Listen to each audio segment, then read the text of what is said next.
जय हिंद दोस्तों, मैं विक्रम सिंह गुजर यूट्यूब के ऊपर आपका हार्दिक स्वागत करता हूं, हार्दिक अभिनंदन करता हूं। जैसा कि आप सभी विद्यार्थी जो हैं ये जानते हैं कि हमारे वर्तमान के अंदर चल रहे कंपटीशन एग्जाम्स के अंतर्गत जीके का एक बहुत ही बड़ा रोल है और उसी जीके के बड़े रोल के अंतर्गत आज से हम आप सभी विद्यार्थियों के लिए जो है फ्री ऑफ कॉस्ट यूट्यूब के ऊपर लेकर आ रहे हैं जीके की क्लासेज। तो आप सभी विद्यार्थी क्लास को बहुत ही ध्यान से देखेंगे क्योंकि आने वाले हर एक एग्जाम के अंदर आपकी जो ये क्लासेज होंगी ये आपकी बहुत ज़्यादा जो है हेल्प करने वाली है। तो आज की क्लास से हम शुरुआत करने जा रहे हैं भारत के भूगोल के बारे में या विश्व के भूगोल के बारे में। हमें सबसे पहले ये पढ़ना होगा। तो सबसे पहले हम बेसिक बातें करेंगे कि ज्योग्राफी यानी कि भूगोल हम किसे कहते हैं, भूगोल किसे कहते हैं, हम ये बात करेंगे। तो आप सभी विद्यार्थी ये ध्यान से जानते भी होंगे और कई बार आपने पढ़ा भी होगा, लेकिन हम ज्योग्राफी को यानी कि भूगोल को एक अलग ही वे में पढ़ेंगे।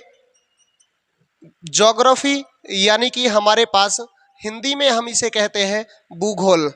ज्योग्राफी या भूगोल के बारे में हम बात करें तो सबसे पहले हमको यही पता होना चाहिए कि भूगोल होता क्या है, किसे हम भूगोल कहते हैं, भूगोल की परिभाषा क्या है, ये हमें पता होना चाहिए। तो देखो, आप अच्छे से ये जानते हैं कि हमारे पास ये जो ज्योग्राफी शब्द है ये दो शब्दों से मिलकर बना है, जिसमें एक शब्द हमारे पास कौन सा है, जियो वाला। कौन सा? ये वाला GEO वाला शब्द है। इस GEO शब्द का मतलब क्या निकलता है, यानी कि इसका अर्थ क्या निकलता है? तो इसका अर्थ निकलता है हमारे पास पृथ्वी। क्या निकलता है? पृथ्वी। यानी कि जियो का मतलब क्या निकला? पृथ्वी निकला। दूसरा शब्द हमारे पास कौन सा है? तो देखो, दूसरा शब्द है हमारे पास गराफी। कौन सा शब्द है? गराफी हमारे पास दूसरा शब्द है। इस गराफी का मतलब क्या है? तो गराफी का मतलब जो है वो है वर्णन। तो हम पूरे शब्द को जोड़ लें तो बनता है अंग्रेजी का ज्योग्राफी। क्या बनता है? ज्योग्राफी बनता है। लेकिन अगर इसके अर्थ को हम पूरी तरीके से जोड़ लें, यानी कि पृथ्वी का वर्णन करना, पृथ्वी का वर्णन करना क्या कहलाता है? तो ज्योग्राफी यानी कि भूगोल कहलाता है। क्या कहलाता है? ज्योग्राफी यानी भूगोल कहलाता है।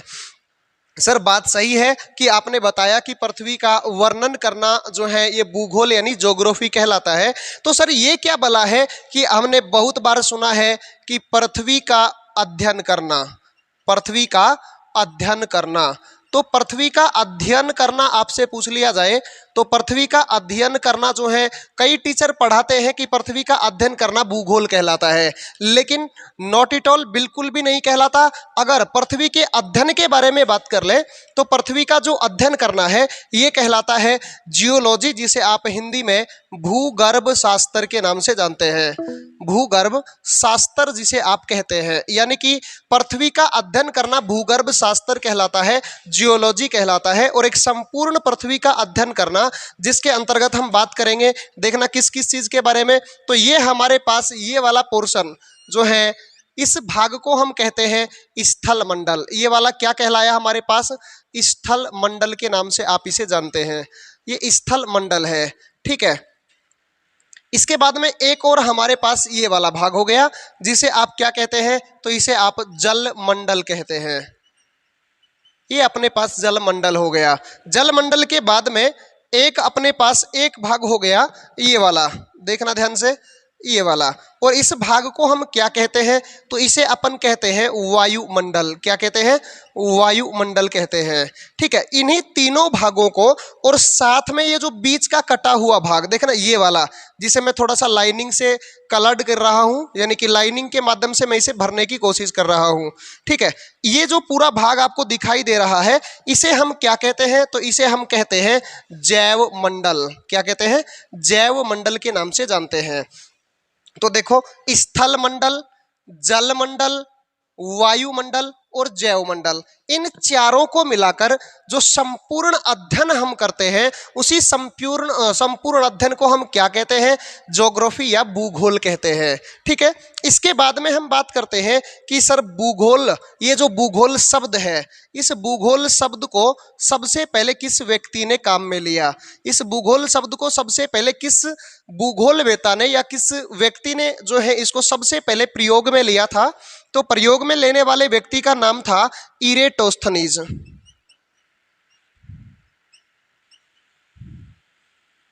जो इसको काम में लेने वाला जो व्यक्ति था सबसे पहले, उसका नाम था इरेटोस्थनीज नामक व्यक्ति था। और ये इरेटोस्थनीज नामक व्यक्ति जो था ये यूनान का रहने वाला था, यानी कि एक ग्रीक पर्सन था। इसी इरेटोस्थनीज नामक व्यक्ति के द्वारा सर्वप्रथम यानी कि सबसे पहले इस इरेटोस्थनीज नामक व्यक्ति ने जो है भूगोल को एक सिस्टमेटिक तरीके से, एक क्रमबद्ध तरीके से, एक व्यवस्थित तरीके से जो है सबसे पहले समझाया। इसीलिए इरेटोस्थनीज को कहा जाता है व्यवस्थित भूगोल का जनक। क्या कहते हैं इसे? व्यवस्थित भूगोल का जनक कहा जाता है। तो आपसे प्रश्न ये भी पूछा जा सकता है और बहुत बार पेपर में आया हुआ प्रश्न है कि व्यवस्थित भूगोल का जनक किसे कहा जाता है। तो व्यवस्थित भूगोल का जनक कौन है भाई? इरेटोस्थनीज नामक व्यक्ति है जो कि यूनान का रहने वाला था। और इसी भाई साहब ने कौन सा शब्द दिया था सबसे पहले? तो ज्योग्राफी शब्द भी इन्हीं की देन है, इनके द्वारा ही दिया गया था। इसके बाद में तो सर भूगोल का जनक किसे कहते हैं? देखना, भूगोल के जनक के बारे में बात करते हैं। आपसे पूछ लिया जाए कि भूगोल का जनक किसे कहा जाता है। अगर भूगोल के जनक के बारे में बात कर ले तो भूगोल का जनक जो है ये कहा जाता है हिकेटियस भाई साहब को। किसको कहते हैं? हिकेटियस भाई साहब को। ये हिकेटियस भाई साहब कौन था? तो ये हिकेटियस भाई साहब भी यूनान का ही रहने वाला था। कहाँ का रहने वाला था? यूनान का ये भी रहने वाला था हिकेटियस। और इसी यूनानी प्रश्न हिकेटियस को ही भूगोल का जनक क्यों कहते हैं, कारण क्या है? तो देखना, इस भाई साहब ने एक पुस्तक लिखी थी। क्या किया था इसने एक बुक लिख दी थी। और उसी बुक का नाम क्या था? तो इसने जो बुक लिखी है उस बुक का नाम था जस पीरियोडस। क्या नाम था? जस पीरियोडस नाम की वो पुस्तक थी। और उसी जस पीरियोडस नामक पुस्तक के कारण इसे भूगोल का जनक कहते हैं। अब इस पुस्तक के कारण क्यों कहते हैं, कारण क्या है?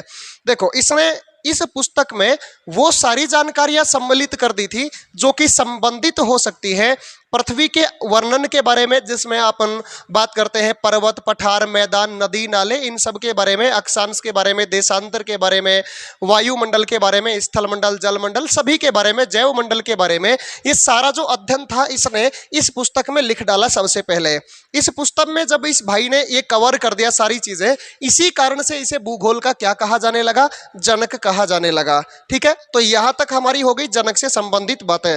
फिर से एक बार थोड़ा सा देखना आप सभी कि मैंने बताया जियो मतलब पृथ्वी, ग्राफी मतलब वर्णन, और दोनों को अगर ऐड कर दे तो मतलब निकलता है पृथ्वी का वर्णन। और क्या कहलाता है? भूगोल कहलाता है।